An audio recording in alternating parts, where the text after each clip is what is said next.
Hi folks. Between the nation of South Korea and Japan, there's an issue that's an irritant to both countries, and it's the comfort women issue, where the Koreans are claiming that during and before the Second World War, the Japanese forced over 200,000 Korean women into prostitution, making them sexual slaves, calling them comfort women. And the Japanese are saying that is incorrect. These women were recruited and they volunteered to serve in these comfort woman houses for the Japanese Imperial Army. So the issue goes back and forth. Recently there's been some documentation on the internet which was reported to have been a report issued by the United States Army in 1944. The war was still going on in 1944, where the Army, the United States Army, interviewed some of these comfort women, and it was determined that these comfort women were not forced by the Japanese, but were recruited. Well, looking at the document and the different versions, one can question the legitimacy of that document. That's what I did, kids. I questioned it. So I contacted the National Archives outside of Washington, D.C. I made a telephone call. They advised me to send correspondence. I did. Well, yesterday they replied with this envelope. And in this envelope was the very report that appears on the internet. They authenticated the report, saying that this is an authentic report written in 1944 by the United States Army after they captured comfort women in the Philippines. You notice how I used the word captured and not rescued? Because they were captured. These comfort women were fleeing the advancing American military. They were fleeing with the Japanese. Right behind the Japanese soldiers were these comfort women. They got separated. And when they got separated, they got disoriented and lost. And that's when they were captured and interviewed by the United States Army. Now remember, 1944, there was a war going on, kids. And the Japanese, as well as the Americans, used anything to their advantage for propaganda purposes. So now the Americans captured these comfort women, these prostitutes who worked in concubines for the Japanese army, and it would have been easy for the American army to say, they were forced into prostitution. You see how nasty the Japanese are? But no, they could not say that because it would have been a lie. So the American army in this report reported the truth that these women volunteered, they were recruited, and the Japanese army did not terrorize the Korean peninsula by extracting 200,000 women at force. If there was 200,000 comfort women, they were recruited and they were well paid for their services. But what's interesting about this report is, it mentions in this report that these women were not pretty by Japanese or Caucasian standards. They weren't pretty. In other words, the United States Army is saying these women were ugly. That's it, kids. You know, next to the Yasukuni Shrine in Tokyo, there's a war museum.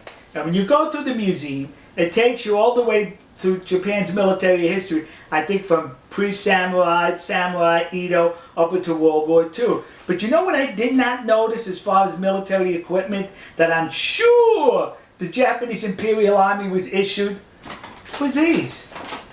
How come they didn't issue? They should have issued them 2 of these. Yeah, because I bet those women were so ugly they were 2 baggers. One bag you put over the comfort woman, and one bag over the Japanese soldier. So in case the comfort woman's bag fell off, you still had your bag on your head. So am I making light of the situation? Yes. Because it's disgusting that people are exploiting this situation for their advantage. This report goes on to mention that the women enjoyed a whole lot of money to where they were able to buy clothes, cosmetics, and other stuff for themselves on their visits into town. Sexual slaves can do that? Sexual slaves make that kind of money? Some women were even allowed to go back home after they paid their debt off. Sexual slaves can do that? Some women were even complaining that their schedule with the Japanese soldiers was too tight, that they were not able to accommodate all the soldiers, and that saddened them that they could not have sex with all the soldiers. Sex slaves feel that way? The report also goes on to mention that these comfort women engaged in sports with the Japanese soldiers. They went on picnics. They went to entertainment. They went to parties with these Japanese soldiers. Sex slaves do that? They were recruited, according to this report, by the United States Army in 1944. So the discussions ended right here. We got proof that they were being recruited and were recruited. Now listen to me. Koreans currently are now plaguing the United States with these memorial statues or plaques dedicated to these comfort women, claiming they were forced into sexual slavery by the Japanese army. You're a liar. That did not happen.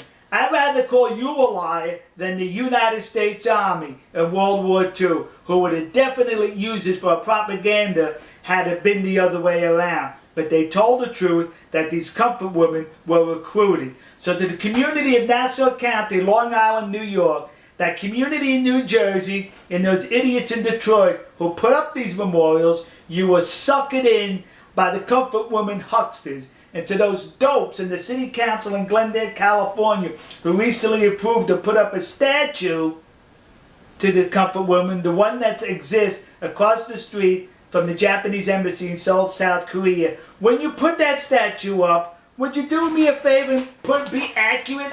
Put a paper bag over her head. Alright folks, we'll see you. God bless you. God bless America. God bless the nation you happen to be in. And to those poor Japanese soldiers who were just drafted by the military to serve and fight for their country, only to be confronted by comfort women which required 2 bags. One for you and one for the woman. To those Japanese soldiers, you should be seeking compensation from the Japanese government who recruited ugly women to serve in your concubines. We'll see you.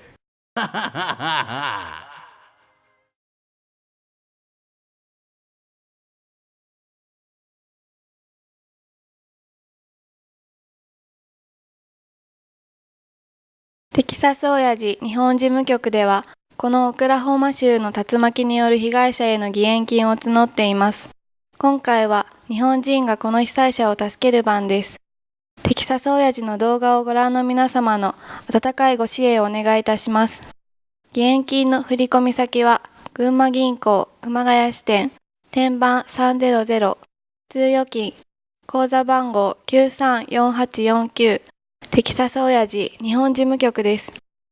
義援金をお振り込みいただく場合は、事務局へのご支援金と分けるために、お名前の後ろに数字の8、または義援金の義、またはカタカナで義という文字を追加願います。クレジットカードでのお支払い、またはゆうちょ銀行への振り込みは、ご覧の URL、または口座へお願いいたします。なお、締め切りは平成25年7月30日までとさせていただきます。